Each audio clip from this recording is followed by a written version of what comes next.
Assalamualaikum Sobat Football United. Pencarian Manchester United untuk gelandang tengah musim depan kabarnya sudah dimulai nih. Manchester United kabarnya juga sudah melakukan beberapa pendekatan ya dengan beberapa nama yang memang diincar untuk posisi lini tengah musim depan.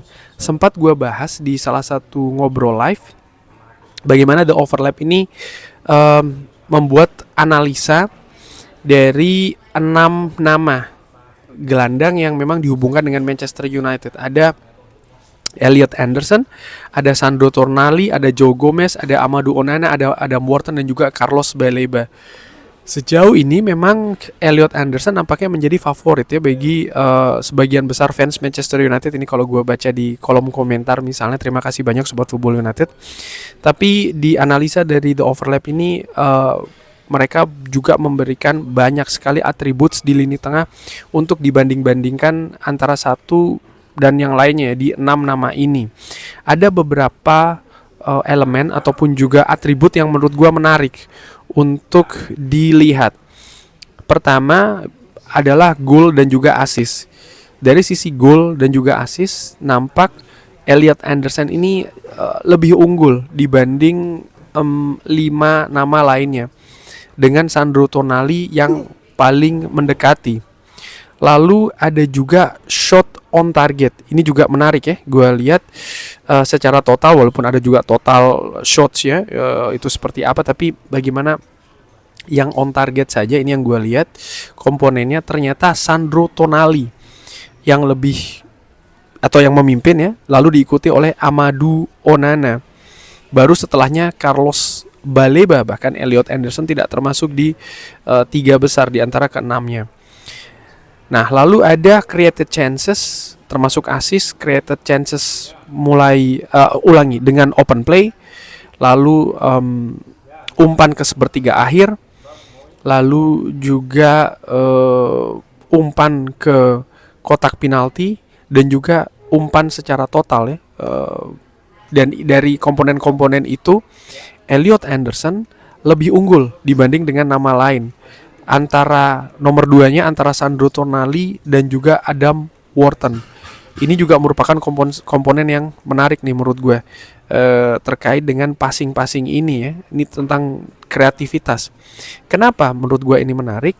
Ya tentu saja nama yang dikabarkan akan cabut dari Manchester United ini kan Casemiro, sehingga besar kemungkinan gelandang-gelandang ini akan memiliki fungsi untuk menggantikan Casemiro. Nah, Casemiro sendiri kalau menurut gua dari pertandingannya bersama dengan Manchester United sejauh ini di musim ini, dia tidak hanya memiliki fungsi sebagai tameng, sebagai breaker saja di lini tengah sebagai gelandang bertahan, tidak. Tapi dia dengan kemampuannya ya diharapkan juga bisa memberikan solusi bagi lini depan Manchester United, karena sering sekali juga dia ikut maju bahkan sampai dengan kotak penalti lawan dalam rangka untuk membongkar pertahanan lawan ya, terutama ketika Manchester United ini harus menghadapi lawan yang kecenderungannya lebih bertahan atau low blocks. Lalu total shots juga ini menarik, bagaimana Sandro Tonali ternyata lebih unggul dibanding Elliot Anderson shot on target dan juga total shotsnya. Lalu setelahnya diikuti Sandro Tonali ini justru oleh Carlos Baleba. Jadi menarik ya, bukan Elliot Anderson lagi-lagi. Bagaimana dengan umpan panjang? Nah, umpan yang panjang ini menurut gue juga penting dilihat karena ini merupakan atribut dari Casemiro juga. Dari situ terlihat bahwa Elliot Anderson ini lebih unggul dibanding nama-nama lainnya, dan Adam Wharton ada di posisi kedua setelahnya. Lalu setelahnya ada Tonali dan juga Carlos Baleba dengan nilai yang tidak begitu besar perbedaannya. Nah, atribut long passing menurut gue sekali lagi ini juga penting ya, karena Manchester United sering juga terpaksa harus bermain langsung, harus bermain direct. Dan sering sekali ini juga dimulai dari posisi gelandang, karena fungsi dari Casemiro juga sebagai penghubung antara lini belakang dan juga lini depan. Nah, setelahnya gue bergerak ke duels. Jumlah duel dan juga duel yang dimenangkan. Kenapa? Ini juga merupakan salah satu atribut utama juga dari Casemiro ya, dimana dia sering melakukan duel-duel dan dia juga sering memenangkan duel-duel tersebut. Dari komponen ini yang paling unggul adalah Elliot Anderson. Lalu diikuti oleh Joe Gomez. Joe Gomez angkanya juga cukup bagus ini angka duelnya ya. Dan pemain-pemain lain juga seperti Amadou Onana dan juga Carlos Baleba. Jadi Elliot Anderson diikuti oleh Joe Gomez angkanya dan juga Amadou Onana serta Carlos Baleba. Dari situ ya bisa dilihat ya bahwa Adam Wharton angka duelnya tidak cukup oke jika dibandingkan dengan nama-nama yang lain. Interception bagaimana? Casemiro juga piawai dalam melakukan interception. Dalam sisi interception ternyata Carlos Baleba ini yang memimpin. Lalu diikuti oleh Amadou Onana. Bahkan nama dari Elliot Anderson ternyata tidak cukup oke jika dibandingkan dengan nama-nama yang lainnya. True balls, ya, bagaimana umpan-umpan terobosan yang dilakukan. Kalau dari pemain yang tadi gue sebutkan, dari 6 nama tersebut, Adam Wharton ternyata ini yang paling tinggi nilainya. Baru setelahnya diikuti oleh Elliot Anderson. Dan pressing juga ketika dilakukan ternyata yang paling baik dalam melakukan high pressing. Ini juga merupakan salah satu komponen yang menurut gue menarik ya untuk disaksikan karena memang penting sebagai gelandang. Adalah nama Joe Gomez, ini yang lebih tinggi.